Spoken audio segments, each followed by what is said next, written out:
Okay, आवाज आ रही है?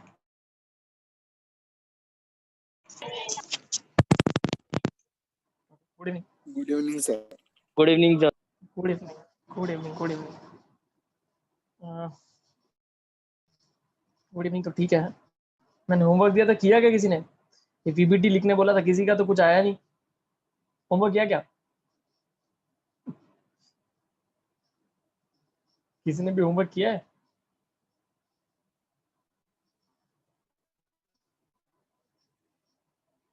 पीपीटी मैंने 2 बार लिखने बोला था, एक बार देख के एक बार बिना देख के।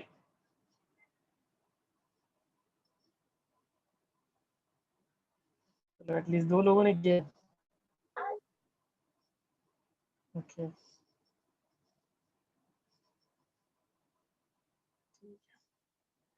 ओके, आगे बढ़ते हैं।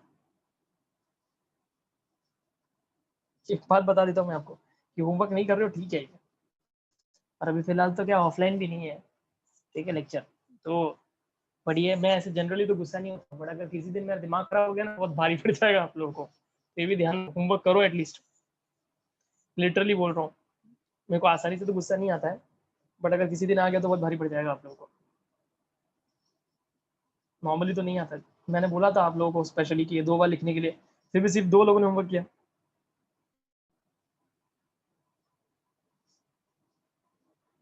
दो लोगों का मैसेज आया मुझे कि किया उन्होंने। ऐसा क्यों करते हो?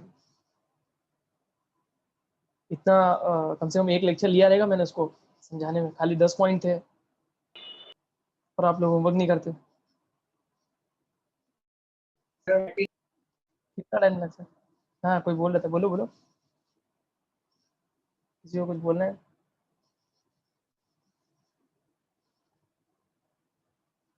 और कितने दिन बाद लेक्चर हो रहा है? इसके बीच में बायोलॉजी लेक्चर था, क्यों नहीं किया होमवर्क? 8 पॉइंट है सर, 10 भी कहाँ है, 8 पॉइंट है। मैं तो ये सोच के चलता हूँ कि वैसे भी होमवर्क नहीं करेंगे तो आप लोगों का ही नुकसान है, मेरा तो कुछ नुकसान होने वाला नहीं है। बट फिर भी एज अ टीचर कभी कभार गुस्सा आ भी जाता है कि यार, मतलब कुछ चीजें सुनते हैं तो ठीक है, मतलब कुछ बोल रहा हो वो करते ही नहीं है होमवर्क, यार ऐसा सब नहीं चलेगा, सही नहीं है, आपका ही नुकसान है, मैं तो बोल रहा हूँ। ठीक है, बैलेंस बॉन्ड थियरी हो गया था, ये भी समझा दिया था मैंने। इनफैक्ट ये भी समझा दिया था, सिग्मा बॉन्ड है ना, सिग्मा बॉन्ड क्या होता है, पाई बॉन्ड क्या होता है। ठीक है, एक और चीज़ करना आप लोग, ये नहीं होमवर्क है, यहाँ पे तो नहीं दिया है, आपको सिग्मा और पाई बॉन्ड के बीच में डिफरेंस लिखना है, डिस्टिंग्विश बिटवीन लिखना है, distinguish between sigma bond and pi bond. कोशिश करना पहले बिना देख के लिखने की, जो मैंने पॉइंट आपको बताया उसमें जितने भी आपसे रिकलेक्ट हो, जरूरी नहीं है कि डिस्टिंग्विश बिटवीन बोला है तो 5-5 पॉइंट या 6-6 पॉइंट होने ही चाहिए। आपको 2 भी आ रहे तो 2 भी लिखो, चलेगा बिना देख के एटलीस्ट। फिर एक बार बुक खोल के देखना उसमें से कोई पॉइंट है जो आपने जो लिखा उससे मैच हो रहा है, पहले ये करना, फिर बुक से देख के लिखना है, क्योंकि बुक में डेफिनेटली दिया होगा और ये इंपॉर्टेंट क्वेश्चन है, one of the distinguish between sigma bond and pi bond, जो यहाँ नहीं दिया है किधर भी, तो इसका ध्यान रखना। और ये प्लीज ये भी आपको 2 बार करना है, और एक ऐसी रफली करना है, रफली इन द सेंस आपको मतलब जितना आपको आता है पहले वो लिखो, पॉइंट जो भी पॉइंट, एक भी आएगा तो भी चलेगा, मेरे को कोई प्रॉब्लम नहीं है, ट्राई करो पहले जितने पॉइंट्स आप लिख पाओ उसको पहले बिना देख के लिखो, फिर बुक खोल के देखो आपने जो लिखा उसमें से कुछ मैच हो रहा है क्या, उससे आपको ये समझ में आएगा आपके कंसेप्ट कितने क्लियर है। बाकी आपकी मर्जी, बट आपको 2 टाइम्स तो करना है होमवर्क, वापस 2 टाइम करना है, एक बार देख के एक बार बिना देख के, वही पैटर्न। ठीक है, चलो आगे बढ़ते हैं। हाइब्रिडाइजेशन वेरी वेरी इंपॉर्टेंट और इंटरेस्टिंग भी है, इससे काफी चीजें क्लियर होने लगेगी अभी, क्योंकि इसके पहले जो भी पढ़ा था हाइब्रिडाइजेशन वो तो सुपरफिशियली था। मैंने पिछले क्लास में आपको कुछ चीजें बताते हुए ही लेक्चर को एंड किया था, जैसे मैंने बोला था कि S orbital, P orbital, D orbital, in fact ये तो सबशेल है वैसे, S subshell, P subshell, D subshell, F subshell. अगर मैं कभी कभार अगर ऑर्बिटल भी बोल दूं ना तो आप समझ जाना वो सबशेल ही है, ठीक है। तो उस आपको समझ में आता है वो मोर देन इनफ है कि वो सबशेल है ना। ऑर्बिटल तो क्या होता है, एस तो हम सबशेल भी बोल सकते हैं, एस को हम ऑर्बिटल भी बोल सकते हैं। पी में orbital P X, P Y, P Z है। डी के अंदर आपको पता ही है, एफ के अंदर भी आपको पता ही है, तो मैं बताने वाला नहीं हूँ। हाँ, बट मैंने आपको ये बताया था प्रीवियस क्लास में कि S जो है या Px है, Py है, Pz है और D के जो भी 5 ऑर्बिटल्स है, ये सब क्या है एक्चुअली?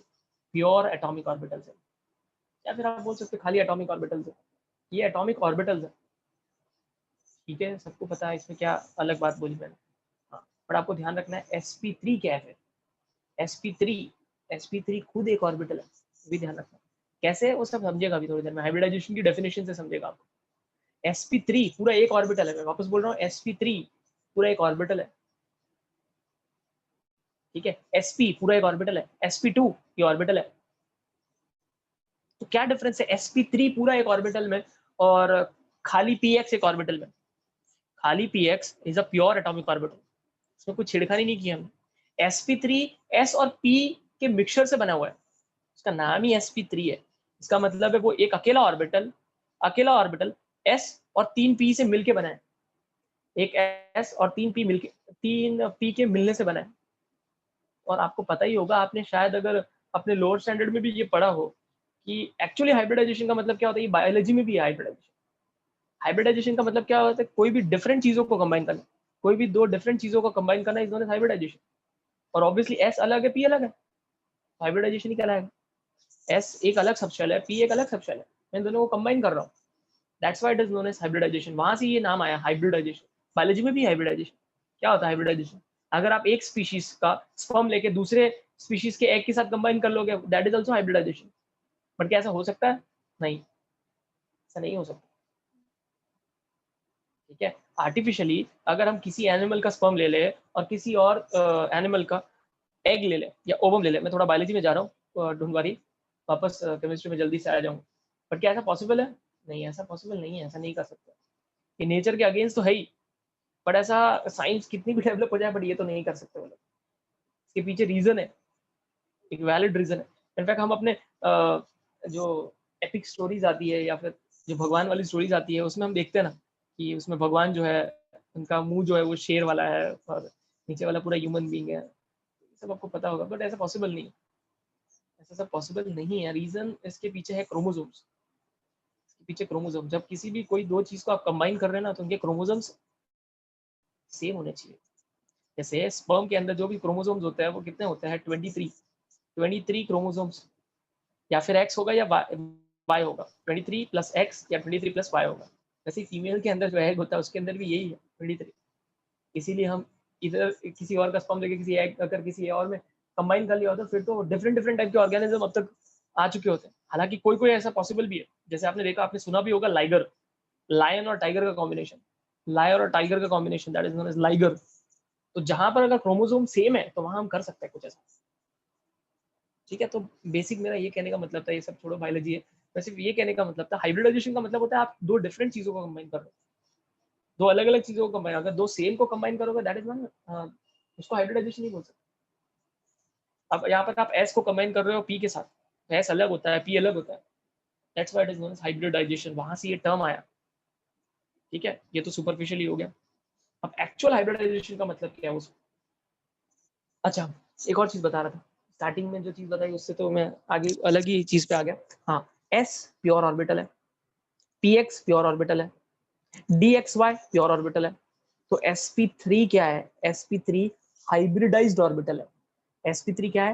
Hybridised orbital. तो आपको पूछ सकते हैं what is the difference between s and sp3? s is a pure orbital while sp3 is a hybridised orbital. धीरे धीरे आपको और समझ में आएगा, डोंट वरी, आपका कंफ्यूजन सब क्लियर हो जाएगा। सिर्फ ऐसे ही ऊपर ऊपर से मैं बता रहा हूँ, ठीक है। अब ध्यान से सुनना जो भी मैं बोलने जा रहा हूँ आगे।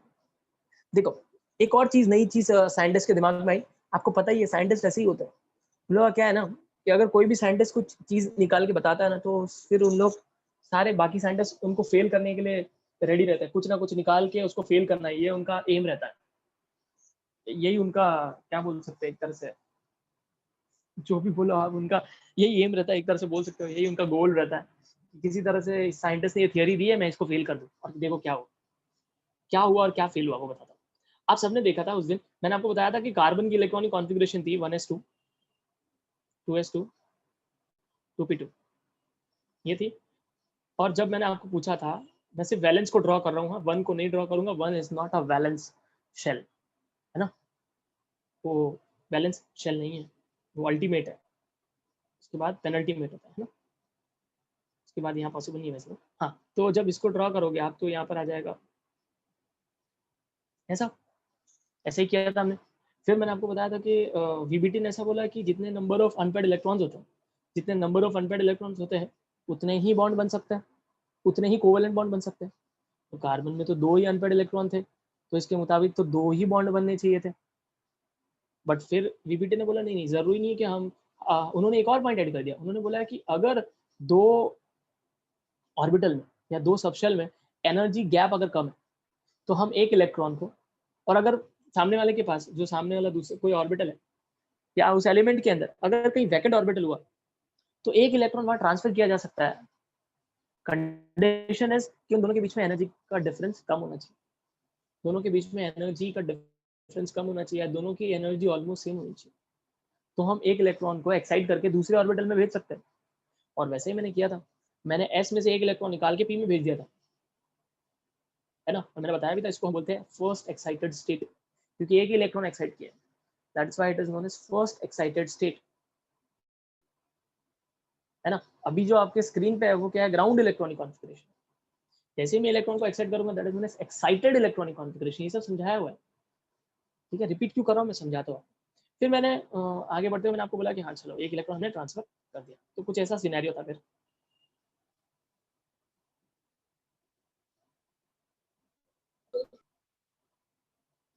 कुछ ऐसा सिनेरियो था, ऐसा हो गया था। आई होप आपको ये याद होगा, है ना।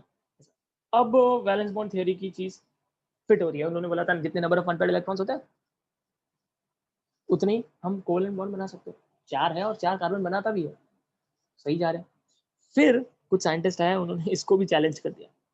उन्होंने बोला ठीक है ये सब सही है, हम मानते हैं, देखो कहाँ प्रॉब्लम आ गई। आपको पता है मीथेन जो होता है, मीथेन फॉर्मूला क्या है उसका, CH4। और ये किसका कॉन्फ़िगरेशन लिखा है हमने, कार्बन का। ये जो भी इलेक्ट्रॉन्स है यहाँ पर ये सब कार्बन के, ठीक है। अब इसके अंदर ये जो 4 खाली जगह है, 4 खाली जगह है, वहां पर किसके इलेक्ट्रॉन्स आने वाले, वो बताओ पहले, किसके इलेक्ट्रॉन्स आएंगे एसएच। तो ये 4 अनपेड है, इनमें किसके इलेक्ट्रॉन्स आने वाले। मैं सिर्फ इतना देख रहा हूँ कि ध्यान दे रहे ही नहीं दे रहे, इसलिए पूछा ये क्वेश्चन। बहुत सिली सा क्वेश्चन है, बट देन टू मुझे आंसर चाहिए इसका। हाँ, हाइड्रोजन, हाइड्रोजन एक हर एक हाइड्रोजन के पास एक इलेक्ट्रॉन होते हैं, और हमें पता है 4 हाइड्रोजन आने वाले। तो ये चारों जगहों को कौन ऑक्यूपाई करने वाला है, हाइड्रोजन। मैंने हाइड्रोजन को अलग कलर से दिखाया, ये आ गए हाइड्रोजन के 4 इलेक्ट्रॉन्स। फिर कहाँ गड़बड़ है, कौन से साइंटिस्ट ने इसको चैलेंज कर लिया, ऐसा क्या था जिसको चैलेंज किया जा सकता है, कर सकता है। आप मुझे बताओ, एक बात बताओ मुझे, आपको मैंने आपको बताया था, अगर आपको याद होगा तो type of sigma bond, type of overlapping बताई थी, SS overlapping, PP overlapping, SP overlapping. आपको पता है कि जितने भी हाइड्रोजन आए ये तो सब S है, मतलब जितने भी ब्लैक में इलेक्ट्रॉन्स है वो सब तो S है, वो जितने भी ब्लैक वाले वो सब हाइड्रोजन के इलेक्ट्रॉन्स है, और हाइड्रोजन तो S में ही होता है उसका इलेक्ट्रॉन, ठीक है। पर ध्यान से देखो, कार्बन का एक इलेक्ट्रॉन S का है, बाकी 3 इलेक्ट्रॉन P के, बाकी 3 इलेक्ट्रॉन तो P के। मतलब जो पहला वाला बॉक्स है, जो अकेला बॉक्स है सॉलिटरी, ये वाला, आप बता सकते हो इसमें कौन सी टाइप की ओवरलैपिंग है, चलो बताओ उसमें कौन सी टाइप की ओवरलैपिंग है।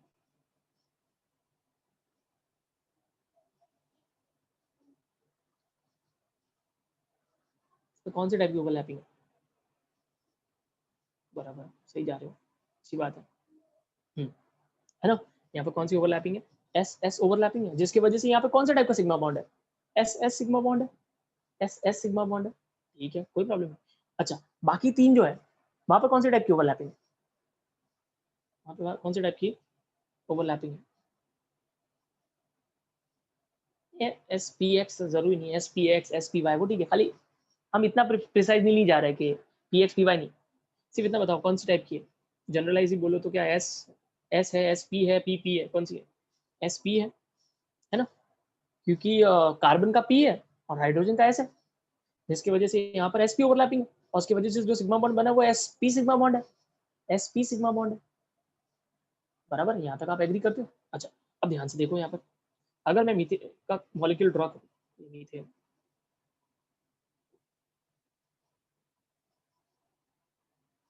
ये हो गया मीथेन, ठीक है। इसका मतलब ये है, मैंने आपको ये भी बताया था कि जब कभी भी दो सेम टाइप के ऑर्बिटल्स ओवरलैप करते हैं तो उनमें एनर्जी ज्यादा होती है। मेरे कहने का मतलब है उनका बॉन्ड स्ट्रॉन्ग ज्यादा होता है, तो उसको तोड़ने के लिए एनर्जी भी ज्यादा लगेगी क्योंकि बॉन्ड स्ट्रॉन्ग है, बॉन्ड ज्यादा स्ट्रॉन्ग है। तो यहाँ पर आप देख सकते हो कि कौन सा बॉन्ड ज्यादा स्ट्रॉन्ग होना चाहिए, किसमें एक्सटेंट ऑफ ओवरलैपिंग ज्यादा है, एस एस वाले में कि एस पी में?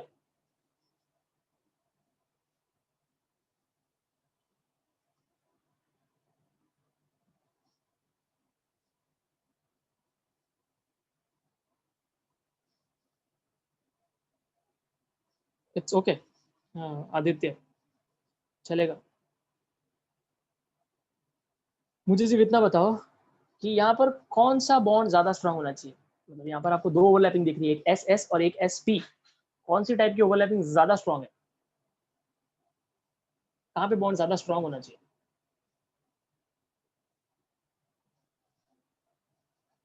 मैंने अभी बताया कि अगर सेम टाइप के ऑर्बिटल्स के बीच में ओवरलैपिंग होती है तो वो ज्यादा स्ट्रांग होती है, सेम टाइप के ऑर्बिटल्स में ओवरलैपिंग होती है तो वो ज्यादा स्ट्रांग होती है। तो answer is S S overlapping, S S overlapping, बराबर है, ठीक है। ये सारी चीजें हमने निकाल दी, ये सब बेस बेस क्रिएट कर दिया। अब क्या चैलेंज किया उन्होंने पता है?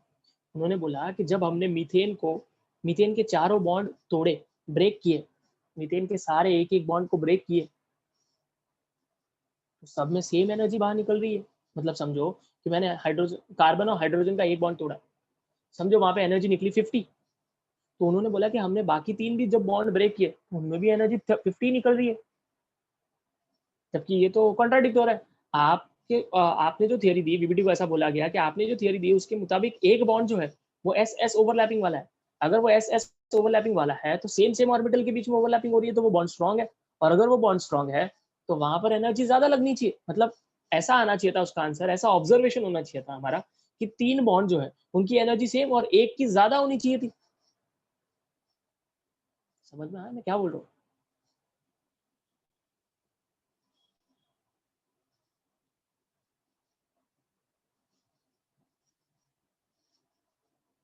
ठीक है, इसलिए मैंने पूरा बेस क्रिएट किया पहले, ठीक है, ऐसा आना चाहिए था, बट ऐसा आया नहीं। सबकी एनर्जी तो सेम आई और इसी को उन्होंने चैलेंज कर दिया। उन्होंने बोला अब इसका आंसर दो, इसका आंसर दो, ऐसा कैसे हो रहा है फिर? वहां प्रॉब्लम हो गई और वहां वीबीटी फंस गया, वहां पे वीबीटी की थियरी फंस गई और उसकी वजह से बाद में एक नई थियरी आई, दैट इज हाइब्रिडाइजेशन। बट मैं आपको बोल रहा हूँ ना कि कुछ कुछ बुक्स में VBT and hybridisation is one and the same, मतलब उन दोनों को एक ही थियरी में रखा गया है। हालांकि मैं आपको बोल रहा हूँ डिफरेंट थियरी हाइब्रिडाइजेशन थोड़ी सी, ठीक है। तो वहां पे हाइब्रिडाइजेशन थियरी का, वहाँ हाइब्रिडाइजेशन थियरी बॉर्न हुई है एक्चुअली, ये चीज को एक्सप्लेन करने के लिए कि अगर चारों बॉन्ड की एनर्जी सेम है तो कुछ तो ऐसा होना चाहिए कि चारों के बीच में सेम हो, तब तो एनर्जी सेम आ रही है ब्रेक करने पर। वहाँ हाइब्रिडाइजेशन थियरी बॉर्न हो गई। अब देखो हाइब्रिडाइजेशन थियरी क्या है, तो मैंने आपको रीजन बता दिया, अब आप देखो हाइब्रिडाइजेशन थियरी क्या है। यार पहले है ना, अच्छा पूरा एक साथ मिटता था, ये पूरा एक साथ तो रेज करना पड़ता है इसको, क्या नया निकाला है इन्होंने।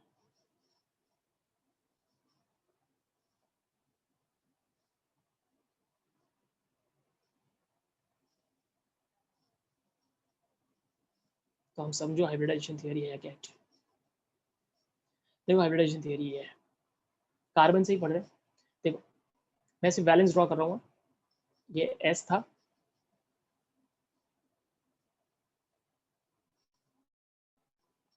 एस के अंदर 2 इलेक्ट्रॉन थे, ई के अंदर भी 2 इलेक्ट्रॉन थे, ठीक है। ये नॉर्मल कार्बन की वैलेंस इलेक्ट्रॉनिक कॉन्फ़िगरेशन है ना, 2s2 2p2, बराबर।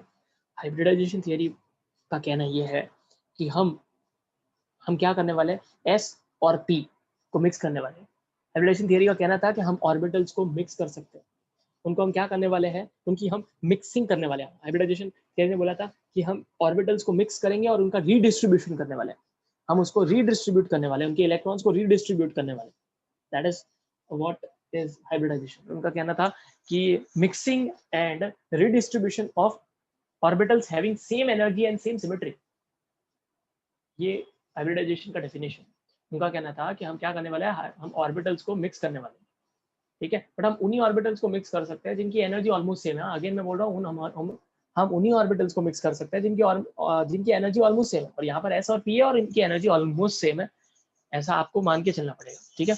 तो इनकी एनर्जी, क्योंकि इनकी एनर्जी ऑलमोस्ट सेम है, तो हम इसको क्या कर सकते हैं, कंबाइन कर सकते हैं, ठीक है, हम इनको कंबाइन कर सकते हैं। तो हम इनको क्या करने वाले हैं, मिक्सिंग एंड रीडिस्ट्रीब्यूशन, हम इन चारों को मिक्स कर देंगे और उनके अंदर जो भी चीजें हैं उनको रीडिस्ट्रीब्यूट करने वाले हैं, जो इलेक्ट्रॉन्स है उनको हम रीडिस्ट्रीब्यूट करने वाले, ठीक है।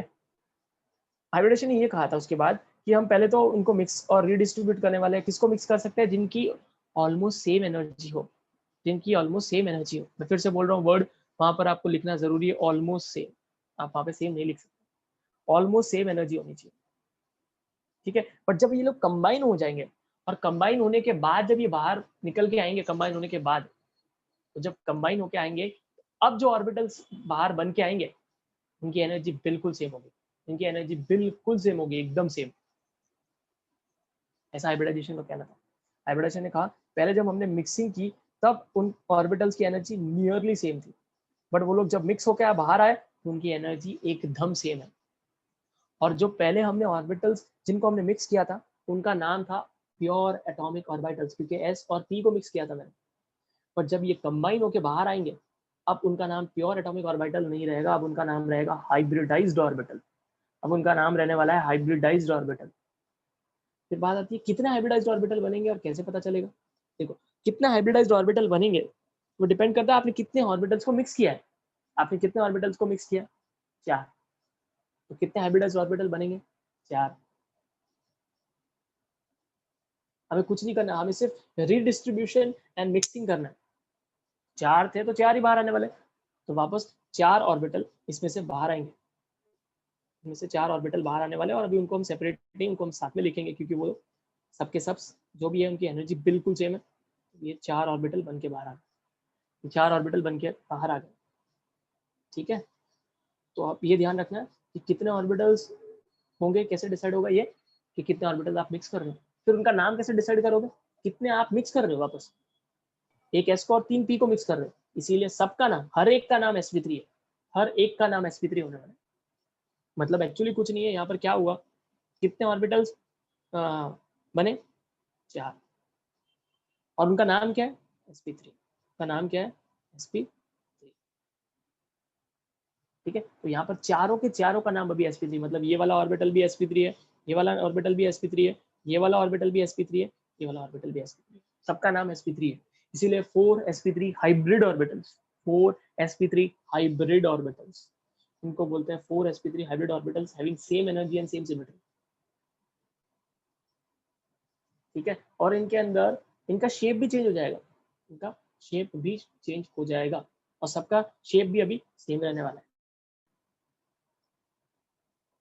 समझ में आया मैंने क्या बोला, ये पूरी कहानी है हाइब्रिडाइजेशन की।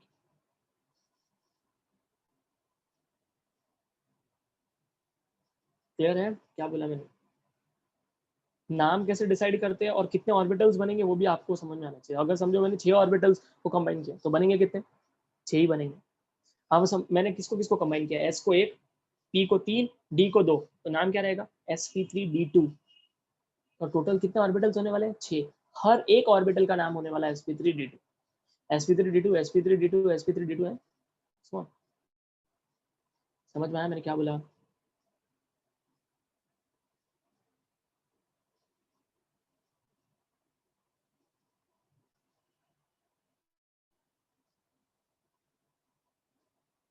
ठीक है।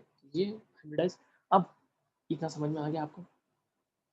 अब देखो, तो कार्बन जब हाइब्रिडाइजेशन, कार्बन ने अंडरगो कर लिया, कार्बन अभी हाइब्रिडाइजेशन कर चुका है, ये कार्बन का हाइब्रिडाइजेशन हो गया, तब आपको पता है कि अभी ये जो हर एक ऑर्बिटल है सबका नाम sp3 है, सबका नाम sp3 है। इनके अंदर एक एक इलेक्ट्रॉन बना देते हैं, उसको हटाना,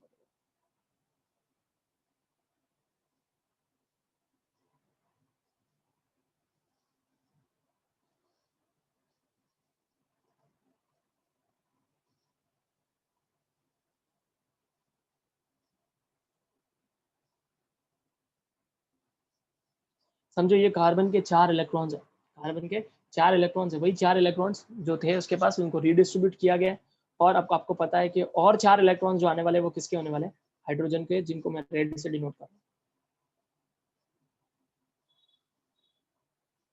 ठीक है, अब मुझे बताओ कि इसमें से किसी का भी नाम पूछूं तो कौन सी टाइप की यहाँ पर ओवरलैपिंग है और कौन से टाइप का सिग्मा बॉन्ड है, यहाँ पे कौन से टाइप के ओवरलैपिंग हुई है, कौन से टाइप की ओवरलैपिंग हुई है,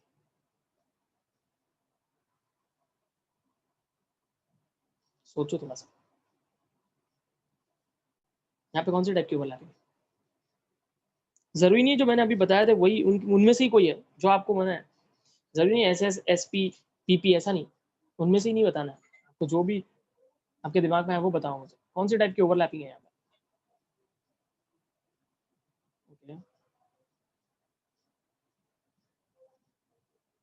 पे कौन से टाइप की ओवरलैपिंग, सोचो हम ओवरलैपिंग का नाम कैसे रखते थे, एक इलेक्ट्रॉन इसका है तो उसका वो किससे बिलोंग करता है, और दूसरा इलेक्ट्रॉन जो आ रहा है वो किससे बिलोंग कर रहा है, उसके बेसिस पे नाम रखते थे। तो आप सोचो, मैंने क्लू भी दे दिया,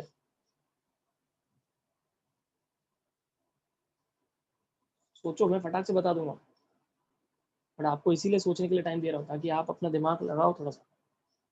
एक आंसर आया है वो ठीक है, नंदिनी, गंधर्व आप सोचो थोड़ा सा, क्योंकि आपका हमेशा राइट आंसर आता है ऑलमोस्ट, तो इसलिए आपने सही नहीं दिया आंसर।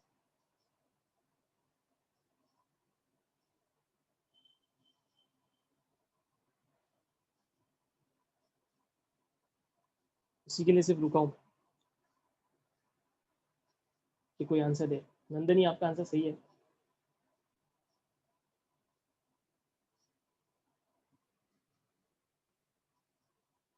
सोचो और बताओ, अभी भी रुका हूँ। ओके, अच्छा, कार्बन, अंकिता, अंकिता थोड़ा सा और सोचो। हाँ रुको, डाउट बाद में क्लियर करते हैं, डोंट वरी, पहले इसका आंसर। अंकिता थोड़ा सा सोचो, आप, आपने सही बोला है, बट आपने मतलब आपने दो मतलब डैश है, उसके पहले कुछ लिखा है उसके बाद कुछ लिखा है, तो पहला तो सही लिखा बट दूसरा सही लिखा है क्या, सोचो थोड़ा सा। मैं फिर से आपको, मैं बता नहीं रहा आपने क्या एग्जैक्टली लिखा है, मैं बोल रहा हूँ डैश है, उसके पहले कुछ है उसके बाद कुछ है, तो आपने पहला तो सही लिखा, दूसरा सही है क्या, सोचो थोड़ा सा। लैंड्रा ठीक है, आपको डाउट आ रहा है, सॉल्व करते हैं डाउट, डोंट वरी। गंधर्व आपने फिर से लिखा, वो भी सही नहीं है।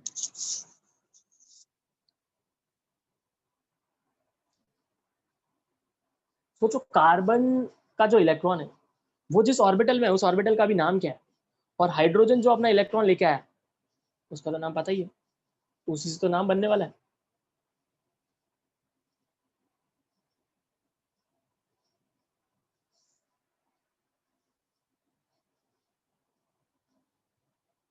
कार्बन का इलेक्ट्रॉन कौन से ऑर्बिटल में है,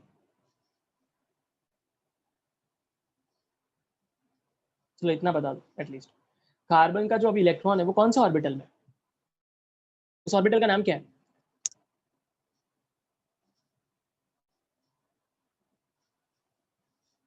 मेरी आवाज आ रही है आप तक,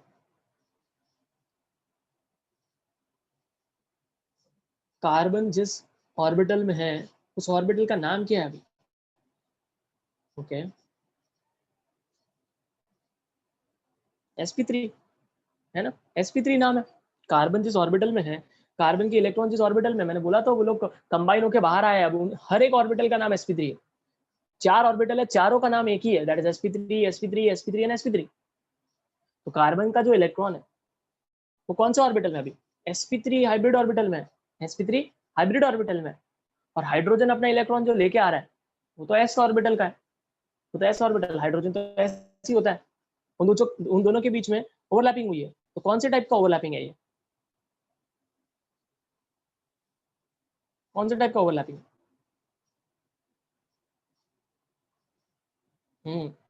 अब समझ में आया आपको, अंकिता आपने क्या मिस्टेक की थी, अब सही आंसर दिया आपने,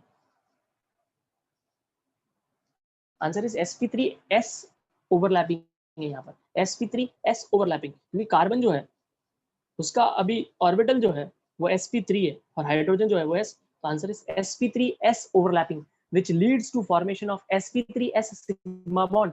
और अब आप देख सकते हो चारों के चारों सिग्मा बॉन्ड उन सबका ओवरलैपिंग सेम है, that is sp3s overlapping which leads to the formation of sp3s sigma bond. अब कोई साइंटिस्ट नहीं बोल सकता कि इसकी एनर्जी कम है, इसकी एनर्जी ज्यादा है, सबका उन्होंने बता दिया कि सारे के सारे सिग्मा बॉन्ड तो सेम है, sp3s सिग्मा बॉन्ड है। अब बोलो, इस तरह से उन्होंने, जिन्होंने चैलेंज किया था उनके चैलेंज का आंसर दिया इस तरह से हाइब्रिडाइजेशन थ्योरी में। समझ में आया मैं क्या बोल रहा हूँ?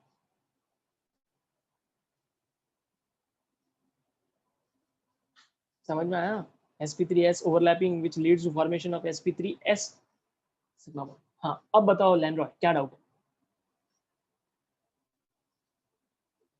बोल के बताओ, इतना कहाँ लिखने बैठोगे, बोल के बता दो, कोई प्रॉब्लम नहीं, चलेगा, बेटर रहेगा, इतना लिखने में टाइम जाएगा। क्या डाउट है? अच्छा, ये डाउट है, आप डिस्कनेक्ट हो गए थे।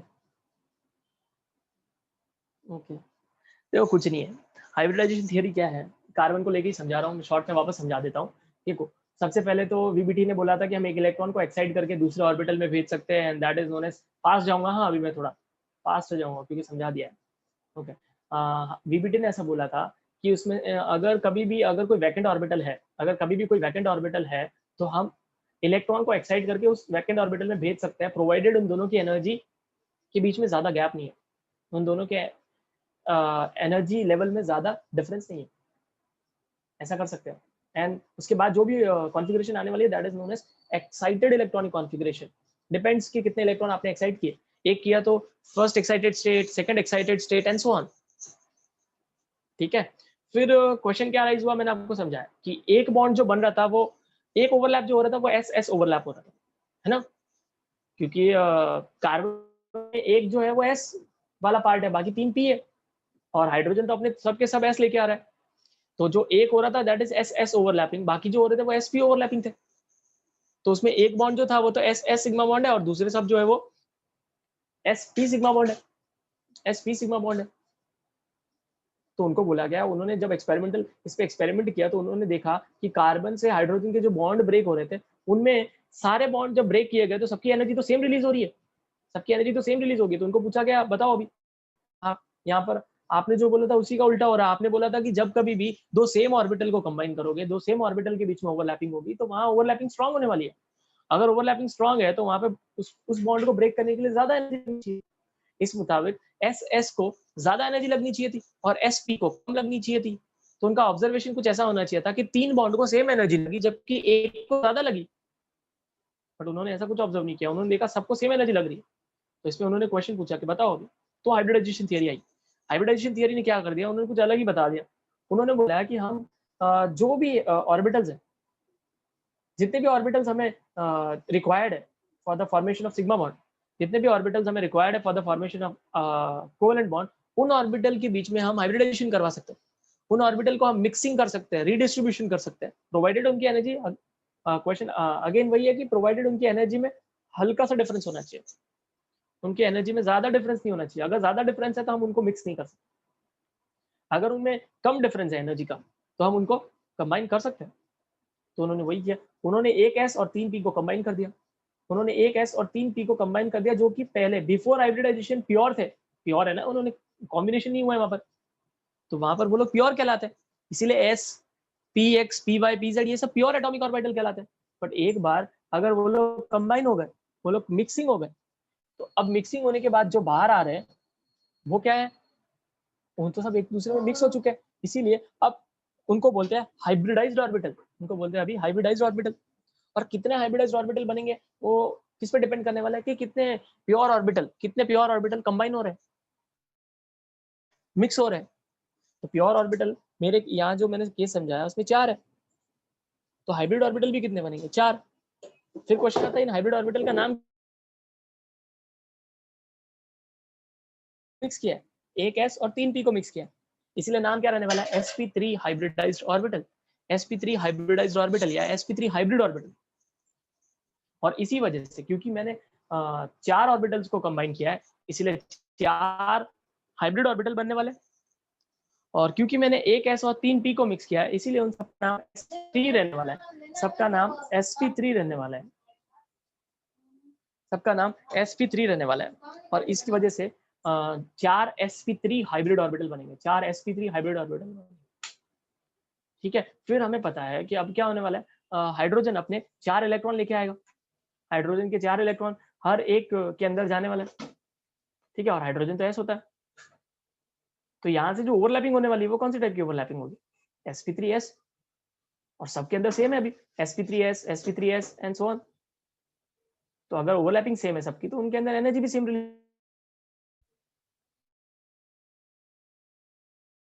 इस तरह से उन्होंने पूरा एक्सप्लेनेशन दिया और यही हाइब्रिडाइजेशन थियरी है। तो मैंने स्टार्ट से लेके पूरा लास्ट तक समझा दिया। क्लियर?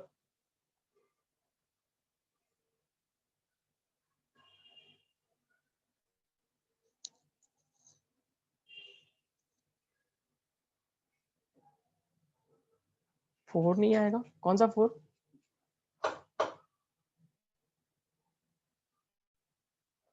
आपने कुछ लिखा था फोर नहीं आएगा, मैं समझा नहीं वो क्या है। फोर नहीं आएगा, ओके ओके ओके, ठीक है।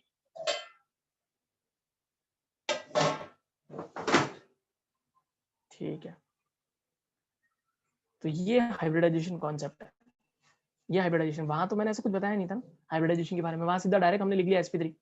अब एक्चुअल समझ में आना चाहिए sp3 होता क्या है, कैसे बना वो, एक s 3 p के मिक्स होने की वजह से। और जब वो मिक्स नहीं हो रहे थे उसके पहले क्या कहलाते, ये तो बिल्कुल मत भूलना, हमें बार बार इसको यूज करो। इसीलिए मिक्स नहीं हुआ उसके पहले क्या बोलते बताओ, चलो। मिक्स नहीं हुए तो उसके पहले उनका नाम क्या थे? मिक्स नहीं हुए थे उसके पहले उनके नाम क्या थे?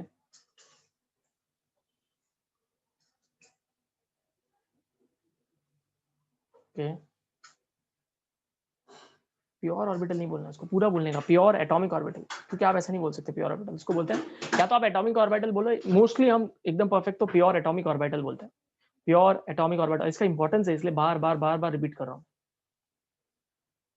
इसीलिए मैंने पूछा भी क्या बोलते हैं उसको, प्योर एटॉमिक ऑर्बिटल। अब मुझे बताओ मिक्स होने के बाद क्या कहलाते हैं वो?